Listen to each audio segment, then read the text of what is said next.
여러분 안녕하십니까? 10월 15일 굿모닝 MBN 시작합니다. 먼저 오늘의 주요 뉴스입니다. 법원이 구속의 필요성이 소명되지 않았다며 화천대유 대주주 김만배 씨에 대한 구속영장을 기각했습니다.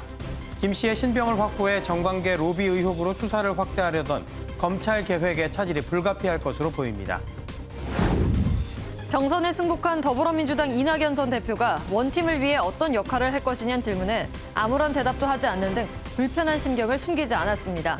국민의힘에서는 윤석열 후보의 당 해체 발언과 관련해 후보 간 신경전이 고조되는 가운데 오늘부터는 1대1 토론을 벌입니다. 오늘 발표될 코로나19 신규 확진자는 1,600명 안팎이 될 것으로 보입니다. 단계적 일상회복 전환 전 마지막 거리두기 조정안에는 사적 모임 허용 인원 확대 등 백신 접종 완료자에 대한 일부 방역 혜택이 담길 것으로 알려졌습니다. 미국 국무부가 북미 협상 재개 문제와 관련해 북한에 구체적인 제안을 했다며 북한의 호응을 다시 한번 촉구했습니다. 미국 정부는 지난 4월 말 대북 정책 검토를 끝낸 뒤 언제 어디서든지 조건 없이 만나자는 입장이지만 북한은 호응을 하지 않고 있습니다. 오늘은 전국이 대체로 흐린 가운데 한때 비가 내리는 곳이 있겠습니다. 이번 주말에는 서울의 최저기온이 1도까지 내려가는 등 곳곳에 한파특보가 내려질 것으로 보입니다. 대장동 개발 특혜 의혹의 핵심 인물인 화천대유 대주주 김만배 씨에 대한 구속영장이 기각됐습니다. 김 씨의 신병을 확보한 뒤 정관계 로비 의혹으로 수사를 확대하려던 검찰의 계획에 차질이 불가피해졌습니다. 김민수 기자가 보도합니다. 자정을 조금 넘긴 시각, 화천대유 대주주 김만배 씨가 서울구치소에서 나와 차량에 황급히 올라탑니다. 법원은 영장 실질 심사가 끝난 지 10시간 만에 김 씨에 대한 구속영장을 기각했습니다. 재판부는 피의자의 방어권을 보장할 필요는 큰 반면에 구속의 필요성은 충분하게 소명되지 않았다고 밝혔습니다. 검찰은 김 씨가 유동규 전 성남도시개발공사 본부장과 함께 대장동 이익을 민간 사업자에게 몰아주도록 설계해 성남시에 손해를 끼친 것으로 보고 있습니다. 그 대가로 유 전 본부장에게 700억 원을 주기로 했고 먼저 5억 원을 건넨 것으로 의심하고 있습니다. 김 씨가 곽상도 의원의 아들에게 퇴직금 등의 명목으로 50억 원을 준 건 역시 곽 의원을 염두한 뇌물이라고 판단했습니다. 김 씨에게 배임과 뇌물 혐의가 있다고 본 것인데 검찰의 핵심 근거는 정명학 회계사가 제출한 녹취록이었습니다. 영장 심사 과정에서도 이 녹취록은 중요한 쟁점이었습니다. 검찰은 법정에서 녹취 파일을 재생하려 했지만 김 씨 측은 증거 능력이 없다며 재생을 막으려 했고 법원은 김 씨의 손을 들어줬습니다. 구속영장이 법원에서 기각되면서 검찰로선 녹취록에 의존해 수사를 이어가다가 발목이 잡혔다는 비판을 피하기 어렵게 됐습니다. 검찰은 녹취록 이외의 물증을 확보하는 보강 수사를 거쳐 김 씨에 대한 구속영장을 다시 청구할 것으로 보입니다. MBN 뉴스 김민수입니다. 이번 대장동 논란의 또 다른 핵심 인물로 꼽히는 남욱 변호사는 다음 주 초로 귀국 날짜를 조율 중인 것으로 알려졌습니다. 남 변호사는 논란이 되는 대장동 사업에 대해 2015년 이후 관여하지 않았다는 입장이지만 김만배 씨는 사실이 아니라고 반박하고 있습니다. 정태훈 기자가 보도합니다. 남욱 변호사는 최근 국내 대형 로펌을 선임하고 서울중앙지검에 선임계를 제출하면서 본격 검찰 수사에 대비하고 나섰습니다. 현재 미국에 체류 중인 남 변호사는 다음 주 초 귀국하는 방향으로 검찰과 입국 시점도 조율 중인 것으로 전해졌습니다. 천화동인 4호 실소유주인 남 변호사는 화천대유 대주주 김만배 씨와 정영학 회계사, 유동규 전 본부장 등과 함께 이번 의혹의 핵심 4인방으로 꼽힙니다. 이런 가운데 남 변호사는 최근 언론과 인터뷰에서 2015년 이후 대장동 사업에 관여하지 못했다고 밝혔습니다. 당시 민영개발로의 전환을 위해 정치권에 로비한 혐의로 구속 기소되는데 사업의 순수성을 위해 빠지라고 했다는 겁니다. 하지만 김만배 씨 측은 남 변호사가 무죄를 선고받은 후 대장동 관련 활동을 계속했다는 입장을 밝힌 것으로 전해졌습니다. 자신과 수시로 만나며 제한적이지만 사업 관련 상의 등을 이어갔다는 겁니다. 대장동 논란에 둘러싸고 엇갈리는 진술의 진위는 향후 검찰 수사에서 드러나야 할 것으로 보입니다. MBN 뉴스 정태웅입니다. 법사위 국정감사에서 야당은 대장동 개발 의혹의 몸통은 이재명 지사라며 수사를 압박했고 여당은 윤석열 전 검찰총장을 겨냥했습니다. 대장동 수사 대상에 이재명 지사가 들어가 있다는 검찰의 답변도 나왔습니다. 박자한 기자가 보도합니다. 서울중앙지검 등을 상대로 한 국회 국정감사에서 야권은 이재명 경기지사가 대장동 의혹의 몸통이라며 총공세를 벌였습니다. 유동규는 이재명 지사의 장비다, 게시타포다라고 불리는 최측근입니다. 이재명 지사의 조사가 필요한 이유입니다. 이재명 지사가 지금 수사 대상에 포함돼 있습니까? 지금 피고발돼 있습니다. 예. 수사 대상이죠. 수사 범죄는 다 들어가 있습니다. 그러면 예. 녹취록에 등장하는 그분의 존재에 대해 검찰은 정치인이 아니라고 선을 그었습니다. 녹취록에도 그분이란 표현이 또 한 군데 있긴 있습니다. 다만 그 부분이 지금 언론의 세간에서 얘기하는 그 인물을 특정해서 하는 부분은 아니고 다른 사람을 지칭해서 하는 표현은 있습니다.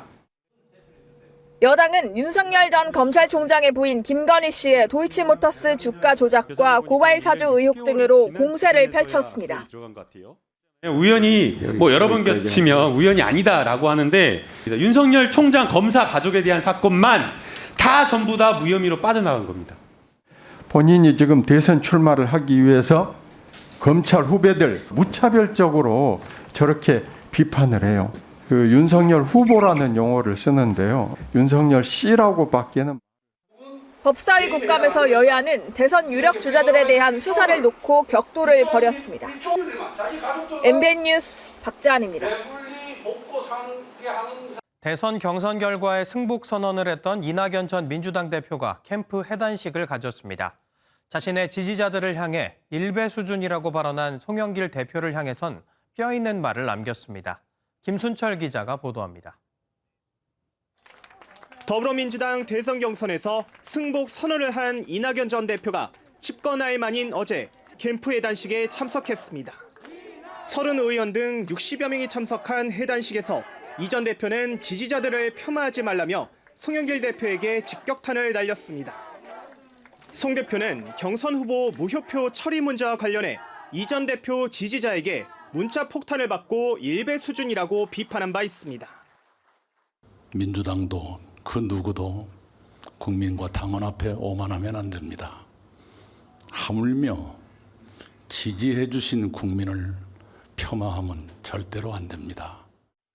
일시적으로 경쟁할 수 있지만 하나의 강물이 되어야 한다고 말한 이 전 대표는 일부 후보에 대해 격정적인 감정을 드러냈습니다. 다시 안 볼 사람들처럼 모멸하고 인격을 짓밟고 없는 사실까지 끄집어내가지고 유린하는 것, 인간으로서 잔인한 일일 뿐만 아니라 정치할 자격이 없는 짓입니다.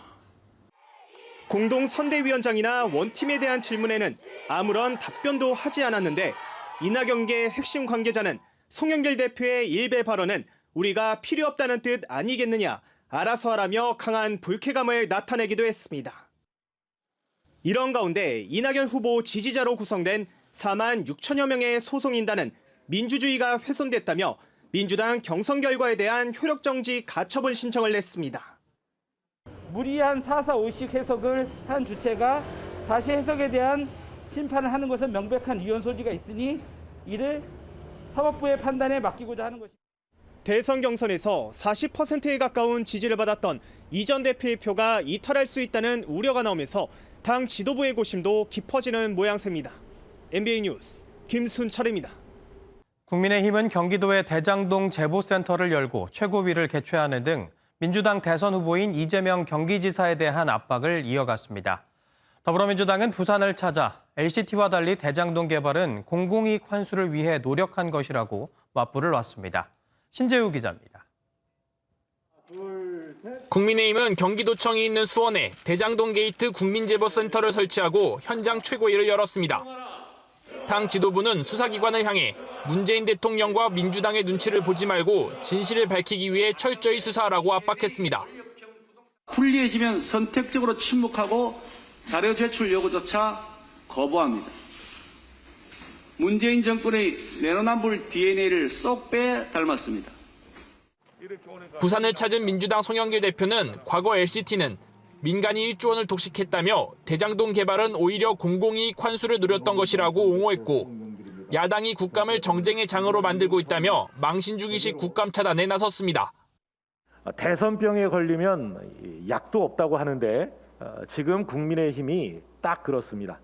일하는 국회의 핵심인 국감은 팽개치고 오는 18일과 20일 이재명 지사가 행안위 국감 등에 출석하는 가운데 국민의힘은 대장동 2호 TF 소속인 박수영, 윤창현 의원을 행안위에 투입하는 등 치열한 싸움을 예고했습니다. MBN 뉴스 신재우입니다. 미국 국무부가 북미 협상 재개와 관련해 북한에 구체적인 제안을 했다고 밝혔는데요. 북한의 제재 해제를 협상 의제로 제안했을 가능성이 제기됩니다. 워싱턴에서 최중락 특파원입니다. 바이든 행정부의 대북 입장은 언제 어디서든 전제 조건 없이 북한과 만날 준비가 돼 있다로 일관됐습니다. 북한의 호응이 없자 미국이 전략적 인내 또는 스탠드 스틸, 즉 현재 상태를 유지하려 한다는 비판이 제기됐습니다. 이런 상황에서 미국 국무부가 북한에 직접적으로 구체적인 제안을 했다고 밝혔습니다. 네드 프라이스 국무부 대변인은 북한의 제재 해제를 협상 의제로 제안했느냐는 질문에 즉답을 피하면서 실제로 북한에 구체적인 제안을 했고 반응과 접촉을 기다릴 것이라고 말했습니다. 미국이 북미 대화를 기다리기만 하는 것이 아니라 성사를 위해 적극적인 외교 활동을 펼치고 있다는 의미로 해석됩니다. 최근 미국을 방문한 서훈 청와대 안보실장도 한미 노력에 북한이 호응해야 한다고 말해 구체적인 제안에 대한 공유가 있었음을 시사했습니다. 한미는 북한이 남북 북미 대화에 대해 좀 더 적극적으로 나서주면 현 국면 돌파에 실질적 진전이 있을 수 있을 것이라는 데 대해 인식을 같이 하였습니다. 구체적인 제안이 대북 제재 해제 논의 가능성이 제기되는 가운데 북한의 고심에 대한 결과가 임박했다는 전망도 나오고 있습니다. 워싱턴에서 MBN 뉴스 최중락입니다. 오늘 코로나19 신규 확진자는 어제보다 300여 명 줄어든 1,600명대로 예상됩니다. 단계적 일상 회복 전 마지막 거리두기 조정안이 오늘 발표되는데 정부는 적용 기간과 규제 완화 범위를 놓고 고심하고 있습니다. 강대엽 기자입니다. 어제 오후 9시까지 집계된 코로나19 신규 확진자는 1,512명으로 오늘 발표될 전체 확진자는 1,600명대로 예상됩니다. 서울 677명, 경기 462명, 인천 96명 등 수도권이 대부분을 차지했습니다. 확산세가 다소 주춤해진 가운데 단계적 일상회복 전 마지막 거리두기 조정안이 오늘 발표됩니다. 발표될 조정안에는 사적 모임 허용 인원 확대 등 백신 접종 완료자에 대한 방역 완화 혜택이 담길 것으로 보입니다. 현행 거리두기는 유지하되 수도권에서도 모임 허용 인원을 접종 완료자를 포함해 6명에서 8명까지 늘리는 방안이 검토되고 있습니다. 접종 완료자에 한해 식당, 카페 이용 시간을 밤 10시에서 자정까지 늘리는 방안도 제시됐지만 정부는 미접종자 차별 논란을 고려해 신중한 입장입니다. 정부가 예상하는 단계적 일상 회복의 시작은 다음 달 9일로 그동안 2주 간격으로 연장한 거리두기 기간을 3주로 할지 고심하고 있습니다. 한편 전 국민의 61.6%가 백신 접종을 완료한 가운데 정부는 접종률 85%를 달성하면 마스크를 쓰지 않아도 감염을 차단할 수 있다고 밝혔습니다. MBN 뉴스 강대엽입니다. 앤서니 파우치 미국 국립알레르기 전염병 연구소 소장이 델타 변이를 능가하는 코로나19 변이 바이러스는 나오지 않을 것으로 보건 전문가들이 예상하고 있다고 밝혔습니다. 그러면서 백신 접종이 새로운 변이 바이러스가 나타나는 것을 막아줄 것이라며 미국 국민들에게 백신을 접종받으라고 강조했습니다. 인도에서 처음 확인된 델타 변이는 지금까지 나타난 코로나19 변이 바이러스 중 높은 전염성 때문에 가장 강력한 변이로 평가되고 있습니다. 한참 무르익어가는 가을의 한 중턱에서 갑작스레 한파가 찾아올 것 같습니다. 내일부터 기온이 점차 낮아지기 시작해 일요일 아침 전국이 영하권까지 떨어지겠는데요. 서울에는 역대 가장 빠른 한파특보가 내려질 전망입니다. 강영호 기자가 보도합니다. 이번 주말 전국에 한파가 찾아옵니다. 오늘과 내일 수도권을 제외한 전국 대부분 지역에 비가 내린 뒤 기온이 점차 낮아집니다. 갑작스런 한파의 원인은 북쪽에서 남한 찬 공기입니다. 우리나라를 덮은 뜨거운 아열대 고기압이 수축하는 동시에 고도 약 5km 상공에선 영하 25도 이하의 찬 공기가 지상에선 차가운 대륙 고기압이 확장하며 기온이 급격히 낮아질 전망입니다. 추위는 일요일 새벽 절정에 다다를 것으로 예상되는 가운데 경기 내륙과 강원 영서 지역은 영하권까지 떨어질 것으로 보입니다. 서울 역시 전날보다 아침 기온이 10도 이상 떨어져 역대 가장 빠른 한파특보가 내려질 가능성이 있습니다. 내륙 지방은 첫 얼음도 예상이 됩니다. 또한 강한 바람으로 특히 중부지방은 17일 아침에 대부분 지역이 영하의 체감 온도를 보여줄 것으로 예상이 됩니다. 이번 추위는 18일까지 이어진 뒤 잠시 주춤하겠지만 20일부터 다시 찬 공기가 남하하며 기온이 떨어질 수 있다고 기상청은 전망했습니다. MBN 뉴스 강영호입니다. 경기도의 한 고등학교 교실 안에서 남학생 한 명이 흉기를 휘둘러 동급생을 다치게 한 사건이 뒤늦게 알려져 경찰이 수사에 나섰습니다. 가해 학생은 마스크를 제대로 쓰라는 같은 반 학생의 말에 격분해 이런 일을 저질렀는데 피해 학생은 목을 다쳐 생명이 위험할 뻔했습니다. 이재호 기자의 단독 보도입니다. 고등학교 1학년 남학생은 지난 4월 같은 반 학생으로부터 폭행을 당했습니다. 교실에서 마스크를 잘 써달라고 얘기했을 뿐인데 상대방이 갑자기 흉기를 휘둘러 목을 다쳤습니다. 갑자기 뒤에서 이제 주먹으로 이제 막 뒤통수고 뭐 머리고 이제 막 때린 거예요. 그러면서 이제 건 거예요. 애들도 다 놀래고 신나고 뭐 막 이러니까는. 이 자리에서 다친 피해 학생은 곧바로 보건실에서 응급조치를 받고 병원으로 옮겨져 치료를 받았습니다. 한 달 뒤 열린 학교폭력위원회에서는 가해 학생에 대해 강제 전학 대신 출석 정지 10일에 가벼운 처분이 내려졌습니다. 당시 피해 학생 부모가 강한 처벌을 원치 않았기 때문입니다. 그런데 피해 학생 부모는 학폭위가 끝난 뒤 시간이 지날수록 가해 부모 측의 태도가 바뀌었다고 주장합니다. 자기네는 국적이 미국 국적도 있고 여기 국적도 있어서 그냥 가도 되는데 자기는 그러고 싶지 않아서 100만 원이라도 주고 가겠다. 그래서 제가 막 욕했어요. 결국 피해 학생 부모는 지난주 경찰에 정식으로 폭력 사건을 신고했습니다. 수사에 나선 경찰은 특수상해 혐의로 가해 학생을 출국 금지시키고 이번 주말쯤 불러 조사할 예정입니다. MBN 뉴스 이재호입니다. 3기 신도시를 포함해 수도권 공공택지의 2차 사전 청약 대상이 공개됐습니다.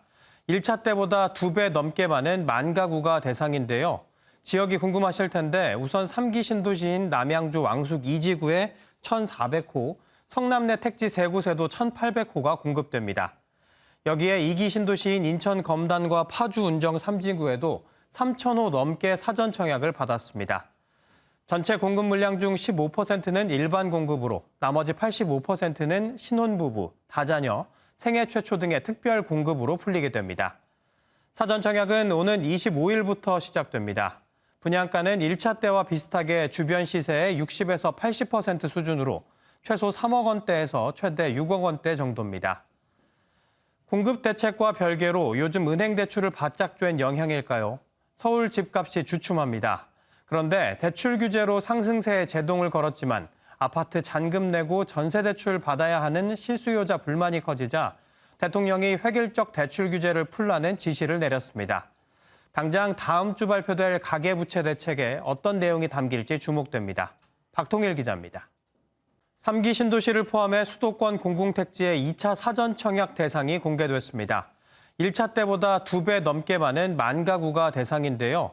지역이 궁금하실 텐데 우선 3기 신도시인 남양주 왕숙 2지구에 1,400호, 성남내 택지 3곳에도 1,800호가 공급됩니다. 여기에 2기 신도시인 인천 검단과 파주 운정 3지구에도 3,000호 넘게 사전 청약을 받았습니다. 전체 공급 물량 중 15%는 일반 공급으로 나머지 85%는 신혼부부, 다자녀, 생애 최초 등의 특별 공급으로 풀리게 됩니다. 사전 청약은 오는 25일부터 시작됩니다. 분양가는 1차 때와 비슷하게 주변 시세의 60에서 80% 수준으로 최소 3억 원대에서 최대 6억 원대 정도입니다. 공급 대책과 별개로 요즘 은행 대출을 바짝 쬐는 영향일까요? 서울 집값이 주춤합니다. 그런데 대출 규제로 상승세에 제동을 걸었지만 아파트 잔금 내고 전세 대출 받아야 하는 실수요자 불만이 커지자 대통령이 획일적 대출 규제를 풀라는 지시를 내렸습니다. 당장 다음 주 발표될 가계부채 대책에 어떤 내용이 담길지 주목됩니다. 박통일 기자입니다. 서울 행당동의 이 아파트 전용 면적 83제곱미터는 지난달 25일 11억 2,500만 원에 거래됐습니다. 직전 거래와 층은 같지만 1,500만 원 낮아졌습니다. 지난달 서울에서 직전 거래보다 낮은 가격에 거래된 비율은 35.1%. 8월과 비교해 14%포인트 늘며 올해 최고치를 기록했습니다. 거래도 많지 않고요. 물건도 많지는 않고요. 앞으로 계속 매물이 나와서 매물이 쌓이고 매수하시려는 수요가 없다고 하면은 가격은 내려갈 수도 있겠죠. 한동안 0.2% 넘는 높은 상승률을 기록하던 서울 전체 아파트 값은 지난주 0.17%로 주춤하며 상승세가 둔화하는 추세입니다.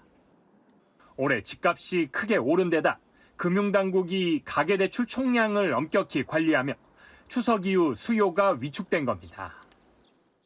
장기 상승에 따른 부담감에다가 대출 규제, 금리 인상까지 겹치면서 수요 자체가 많이 둔화된 것으로 분석이 됩니다. 대출 규제로 일단 집값 상승세는 주춤했지만 잔금과 전세 실수요자의 불만이 커지자 당국은 진화에 나섰습니다. 고승범 금융위원장이 전세대출이 중단되는 일은 없다고 약속한 데 이어 문재인 대통령도 서민 실수요자에 대한 전세대출과 잔금대출이 차질 없이 공급되도록 금융당국이 세심하게 관리할 것을 당부했습니다. 이에 따라 다음 주 발표될 예정인 가계부채 대책에는 대출은 억제하지만 실수요자 대출은 허용하는 보완 방안이 담길 것으로 예상됩니다. MBN 뉴스 박통일입니다. 정부가 그동안 지적되어온 군 급식의 질을 높이겠다며 대책을 내놨습니다. 장병들도 참여해 식단을 짜게 되는 건데 흰 우유 등 선호도가 떨어지는 품목은 줄이고 고기 반찬을 늘리기로 했습니다. 노태현 기자입니다. 올 초 코로나19 예방을 위해 격리에 들어간 장병들의 식단 등에 대해 불만이 제기되면서 부실 논란이 일었던 군 급식. 정부가 이를 해결하기 위해 군 급식 개선 종합대책을 발표했습니다. 이에 따라 농협, 수협, 축협, 보훈단체 등과 수의계약으로 체결했던 식자재 조달 계약을 2025년 이후에는 완전 경쟁 방식으로 바꾸고 식단을 짤 때 장병이 참여하는 방안을 적극 검토하기로 했습니다. 국방부는 장병 참여형 급식 시스템으로 개선하기 위해 식재료 조달 체계를 단계적으로 경쟁 조달로 전환하는 등 급식 개선 종합대책을 우선 돼지와 닭 등 고기 반찬의 비중을 늘리고 쌀 소비 촉진을 위해 빵 등에 의무적으로 쌀이 들어가게 했던 제한을 없애기로 했습니다. 아침과 점심을 겸해 먹을 수 있는 빵과 샐러드 등 브런치 메뉴도 늘릴 계획입니다. 또 선호도가 떨어지는 흰우유에 대한 의무급식을 폐지하고 초코우유, 두유 등 다양한 유제품을 선택해 먹을 수 있도록 했습니다. 국방부는 군납업체와 농가의 반발을 고려해 국내산 구매를 원칙으로 하고 요구 조건을 갖추면 기존 군납 농가를 우선 고려할 것이라고 밝혔습니다. MBN 뉴스 노태현입니다. 모두 잠든 새벽 시간, 대만 가오슝의 13층짜리 주상복합 건물에서 큰 불이 났습니다. 최소 46명이 숨졌는데요. 독거노인들이 많이 사는 데다 통로에 쌓인 잡동사니 때문에 진화에 어려움을 겪으면서 피해가 컸습니다. 정설민 기자입니다. 시뻘건 불길이 건물 전체를 집어삼킬 듯 타오릅니다. 소방관이 연신 물을 뿌려보지만 불길은 좀처럼 잡히지 않습니다.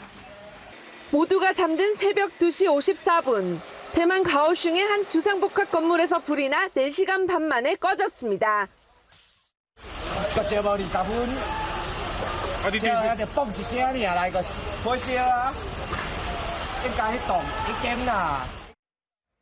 최소 46명이 숨지고 41명이 다쳤습니다. 불이 난 건물은 40년 된 13층짜리 주상복합 건물로 상가는 대부분 문을 닫고 7층에서 11층에만 120가구 정도가 살고 있었습니다. 싼 곳은 한 달 임대료가 84,000원에 불과해 독거노인들이 많이 거주하는 곳입니다. 我是台南工作，我爸妈都住在里面，父母60、70岁了，脚都不方便。 새벽 시간에 불이 난 데다 통로에 잡동사니 들이쌓여 있어 피해가 더 컸습니다. 화재는 문을 닫은 1층 골동품 가게에서 시작돼 순식간에 건물 전체로 번졌습니다.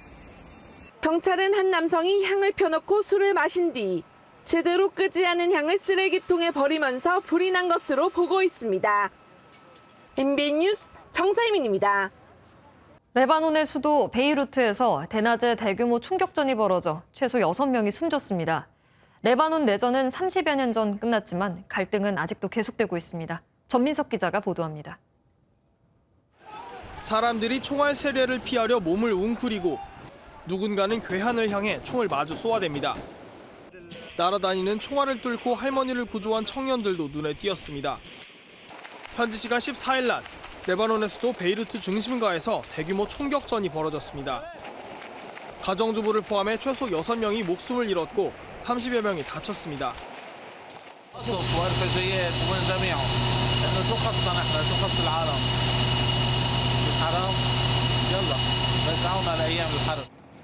사태는 시내에 중무장 병력이 투입된 뒤에야 진정됐습니다. 지난해 8월 일어난 대폭발 참사의 진상조사를 맡은 판사를 교체하라는 시위 도중 첫 총성이 울렸습니다. المشكل صار عند أول إطلاق نار صار وكان عرفتوا إنه إطلاق النار كان إطلاق نار أنص لأنه كان عندي إصابات بالرأس. 누가 처음 총을 쐈는지 어느 정파 소속인지는 확인되지 않았습니다. 시위를 주도한 무장정파 헤즈볼라는 기독교계 정당 크리스천 레바논 포스를 배후로 지목했습니다. 레바논은 지난 1975년부터 15년간 종교 간 갈등으로 촉발된 내전을 겪은 바 있습니다. MBN 뉴스 전민석입니다. 언론인들을 대상으로 한 한국판 퓰리처상이 나옵니다. 언론중재법 강행 처리가 불발된 데 이어 언론 발전의 중요한 계기가 될 것으로 기대됩니다. 이동훈 기자가 보도합니다. 홍콩 한상인 각정환 코엘그룹 회장이 한국신문편집인협회 서양원 회장과 손을 맞잡았습니다.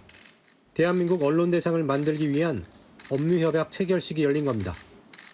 한국의 미래의 청사진을 제시하고 또 어떤 좋은 아이디어나 또 좋은 그림을 누군가는 그려서 이끌어 나가는 역할을 해야 되는데 그런 어떤 두 가지 부분에 언론이 역할을 하면 대한민국 언론대상은 편집인협회 회원사 소속 기자와 PD가 출품한 보도 제작물을 심사해 부문별로 각각 2천만 원의 상금을 수여합니다. 언론의 감시 기능을 훼손할 수 있다는 언론중재법 개정안 추진이 일단 탄력을 잃었지만 여전히 안심할 수 없는 상황. 이번 상 제정이 대한민국 민주주의 발전과 한국의 지속 가능한 대한민국을 만드는 데 큰 등불 역할을 할 것으로 기대를 하고 있습니다. 이번 언론대상 제정으로 권력을 견제하고 감시하는 보도가 더욱 활성화되기를 기대해 봅니다. MBN 뉴스 이동훈입니다. 종종 인간이라고는 믿기 어려운 괴력과 기이한 묘기를 선보이는 사람들이 있는데요. 그동안 봐왔던 것과는 차원이 다른 차력쇼가 북한에서 열렸습니다. 북한 조선중앙TV가 공개한 국방발전전람회 개막식입니다.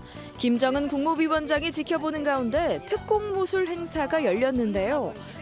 망치로 병사의 주먹이나 손등을 내리쳐 기왓장을 격파하고 깨진 유리병이나 못 위에 누운 병사의 배 위에 대리석을 놓고 둘로 쪼갭니다. 아무리 봐도 특공무술이라기보단 차력쇼 같은데요. 영국 언론에선 벌거벗은 병사들이 고개를 펼치는 기괴한 장면이라고 황당해하거나 집에서 따라하지 말라고 비웃었다고 하네요.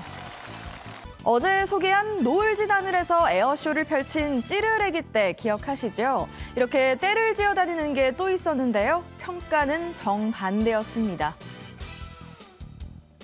우글우글 케냐의 곡창지대에 창궐한 수백만 마리의 사막 메뚜기 떼. 지나간 자리엔 먼지도 남지 않는다는 먹성의 초록빛 농경지가 갈색으로 변해버리니 지켜보는 농부의 얼굴은 참담하기만 한데요. 정부가 메뚜기와의 전쟁을 선포했지만 해결이 쉽진 않아 보입니다. 최근 전 세계적인 이상기후로 기록적인 폭우가 쏟아져 메뚜기가 번식하기 좋게 고온다습해졌기 때문이죠. 결국 공포의 메뚜기 떼는 우리 인간이 불러온 거였네요. 지난달 말 태국에서 수재민들에게 구호 물품을 하늘에서 떨어뜨려 전달했다는 소식 전해드렸는데요. 이번엔 스페인에서 이런 방법으로 개들을 구하고 있었습니다. 화산이 폭발했던 스페인령 라팔마 섬. 뜨거운 화산재가 사방에 쌓이며 마을이 고립돼 굶주렸을 개들을 위해 지역 당국이 드론을 띄웠습니다. 사료와 물을 넣은 봉지를 드론으로 하늘에서 떨어뜨렸고 이를 눈치챈 개들이 서둘러 앞발로 봉지를 뜯어 줄인 배를 채울 수 있었다고요. 지역 당국은 육로 접근이 가능해질 때까지 계속 드론으로 개들을 돌보기로 했는데요. 개들이 무사히 구조됐으면 좋겠습니다. 지금까지 굿모닝 월드였습니다. 출근길 우산 하나 챙겨주시기 바랍니다. 수도권을 제외한 전국 곳곳으로 가을비가 내리겠는데요. 현재는 약하게 비가 내리는 곳이 있고요. 또 서울을 비롯한 수도권 지역은 이른 새벽 시간에 비가 내렸지만 오늘 오전까지 약한 비 또는 빗방울 정도로만 이어지겠습니다. 동풍의 영향으로 비가 내리는 강원 영동과 경북 동해안에는 내일 오전까지 10에서 40mm, 또 기압골의 영향을 받는 충청 이남 지역과 제주에는 최대 20mm의 비가 예상됩니다. 비는 내일 오전이면 대부분 소강 상태에 들겠는데요. 다만 오늘 밤부터 비가 시작되는 제주는 내일 오후까지 이어지겠습니다. 현재 기온은 서울이 17.1도, 광주는 17.8도로 출발하고 있습니다. 다만 내일과 모레는 아침 기온이 큰 폭으로 떨어져 주의가 필요합니다. 한낮 최고 기온을 살펴보면 서울과 광주가 22도, 창원과 부산 25도까지 오르겠습니다. 내일과 모레 낮 기온도 큰 폭으로 떨어지겠는데요. 북서쪽에서 찬바람이 불어들면서 바람이 강하게 불어 체감 온도도 더욱 낮아지겠습니다. 이번 주는 체온 관리를 위해서 그동안 넣어두었던 두꺼운 옷들을 꺼내두시는 게 좋겠습니다. 오늘과 내일 전국이 대체로 흐린 가운데 비가 내리겠고요. 차차 내일 오후부터는 맑아지겠습니다. 내일 서해안과 제주에는 바람이 매우 강하게 불어 강풍 예비특보가 내려져 있습니다. 수도권을 제외한 전국에 비가 내린 뒤에 휴일 아침에는 서울의 아침 기온 1도로 큰 폭으로 떨어지겠고요. 또 영하권을 기록하는 곳도 있겠습니다. 역대 가장 빠른 한파특보가 발표될 가능성이 있습니다. 지금까지 날씨 전해드렸습니다.